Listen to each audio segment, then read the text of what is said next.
Teal The Show. We're going into the Jaguars' last home game of the year against the Tennessee Titans. We got Frank Frangie in the building for this one. Frank, this is a big game for the Jaguars. They haven't come by very many wins this year, but they did beat the Titans earlier this month. Yeah, it'd be great to sweep the Titans. A lot went wrong this year. A lot of things didn't happen the way they hoped it would happen. We all know that. But I think one thing, that if you could sweep your rival, and make no mistake, that is the rival. The Texans are a rival because they're in the division. The Colts are the rival because they're in the division. But the Titans are the rival. That's the one. And if you can beat your rival and you can sweep them, look, there's not a lot of positive you can take out of this. They all know that. It's a season that got away from them. But keep playing hard, go beat your rival twice. That'd be a good thing. Yeah, beating the Titans is definitely something that would not be lost on this team. Frank, this is going to be a little bit of a different Titans team than what we saw the last time. Last time, Will Levis was leading them. He got a little banged up in that game, but ultimately the Titans feel like they saw enough of him. They made the switch. Mason Rudolph now going to lead them on Sunday. He led them last week. Mason Rudolph, a little bit of a different quarterback than Will Levis, and actually might pose a better threat and give the Jaguars a better challenge. He's a better player. Yeah. Right now, he's a better player than Will Levis right now. Now, he probably doesn't have the upside. Levis got drafted high for a reason. He's a big, strong guy. He's got a rifle arm. He's athletic. There's a lot of good about Will Levis, but he wasn't playing very well. We'll see whether he turns out to be a good quarterback. I know people in the Titans camp hope he's still, they haven't given up on him, and they hope he is. But right now, Mason Rudolph is the better of the two players. The Jags have struggled some against veteran quarterbacks who kind of know how to play. Look, the Jags are last in the league in defense. We all know that. We've said that a lot of times. And a lot of that's because veteran quarterbacks, and they've drawn a lot of them this year, veteran quarterbacks know how to play. So this will be a tougher challenge against Mason Rudolph than it was or would have been against Will Levis. It's definitely something we're going to have to keep an eye on. Another thing we're keeping an eye on, Frank, the Jaguars injury report. It's gotten long over the last couple of weeks. It's almost gotten to the point where it's eerily similar to what it was late last season, where each week that injury report gets longer and longer and longer and longer, and now there's a lot of guys on it. The Jaguars are a banged-up football team with some guys that we're going to be keeping a close eye on if they're going to be active on Sunday. It's that time of year. It's the time of year where people get hurt, the good and the bad. The bad is people get hurt, and you pay them a lot of money, and they want to be out there. The good is it is an opportunity for young players to play. When you're 3-12, it's about next year. You play hard this year. People buy tickets. The Jaguars want to perform well for those fans in the stands. You want to win because that's why you're out there. So you play hard and try and win. But from an organizational standpoint, what matters most, or what matters just as much, is the development of young players who will be part of what you do next year and future years. So, yes, it's a shame that there's so many players that are hurt, but it is an opportunity for younger players to play. Well, let's talk about some of those younger players, Frank. There's been an opportunity for a lot of guys this year.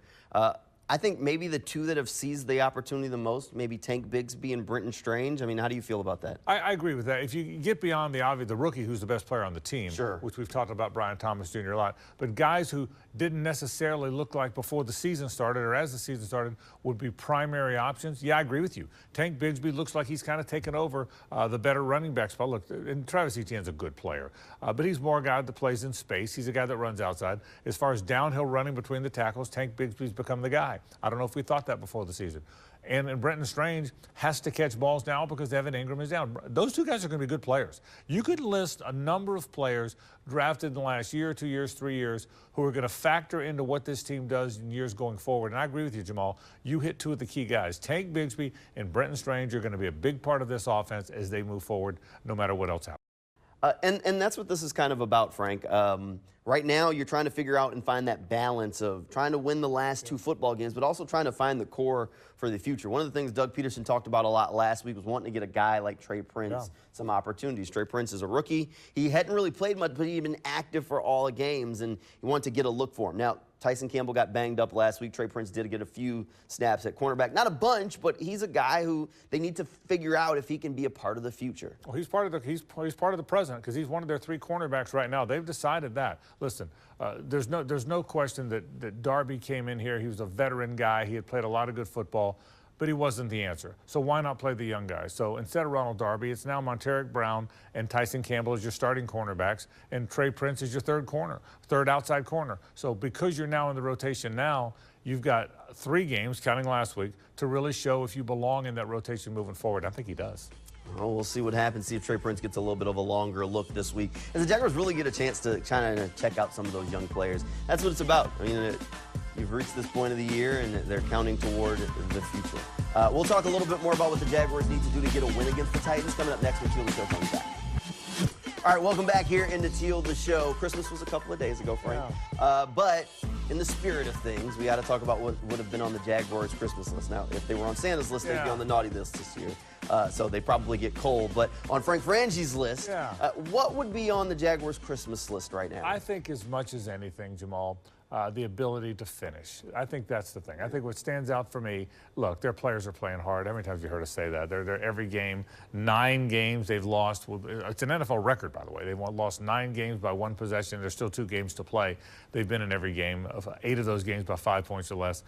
I think the ability to finish. You know what a good Christmas present would be? One more play at the end of the game, because too many times the other teams made that play. Well, the one game, or one of the games where the Jags did make that play at the end of the game, was the Titans game, and that was in Nashville. How about that? My Christmas present to the Jags, a play at the end of the game, and walk away from there feeling good about a win. Oh, man, how the season would be different if they just had one extra play in a few of those games. It's just really amazing how many games. And you say that and people think you're making an excuse. It's not an excuse. The NFL is about close games. The Chiefs play a lot of close games, and they win them all. But think about that, Jamal.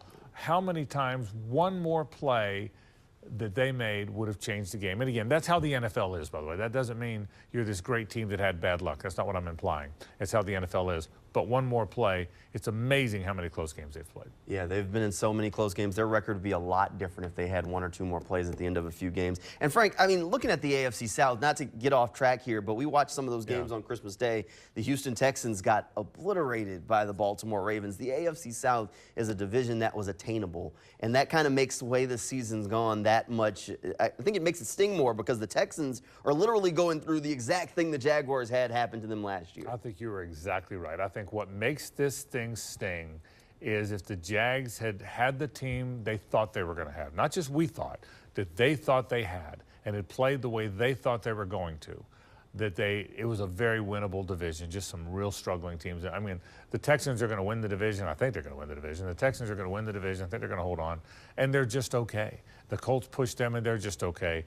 This would have been a year to go get it. And now, look, since midseason, everybody started getting hurt. It wasn't going to happen at that point anyway.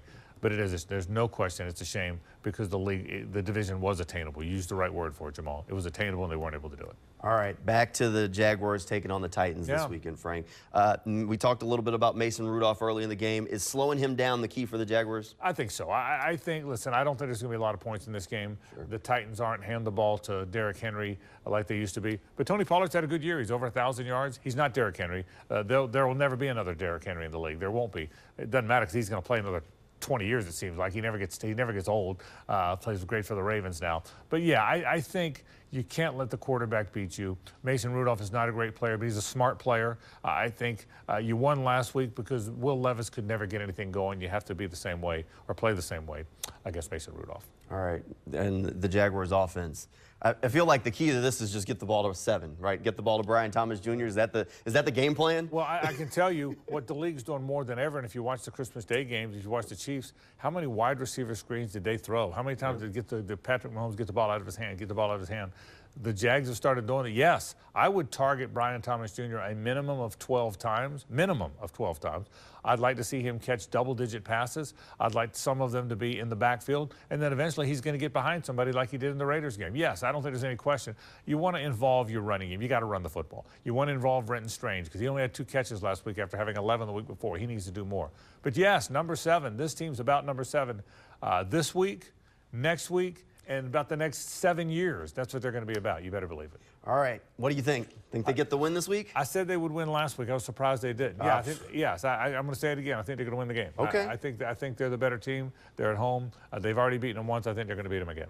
2-0 against the Titans in the season. Not something that's happened a lot in Jaguars history. We'll see if it can happen. I mean, look, that would be a lot. That was on a lot of people's Christmas list, I'm sure. Yeah, well, no question about it. And let's hope it happens. I certainly do. We'll see what happens. We'll see if Mac Jones and the guys can get the job done. We'll talk about it next week on the next episode of Teal The Show, but that'll do it for us here tonight. Frank, thanks for being here.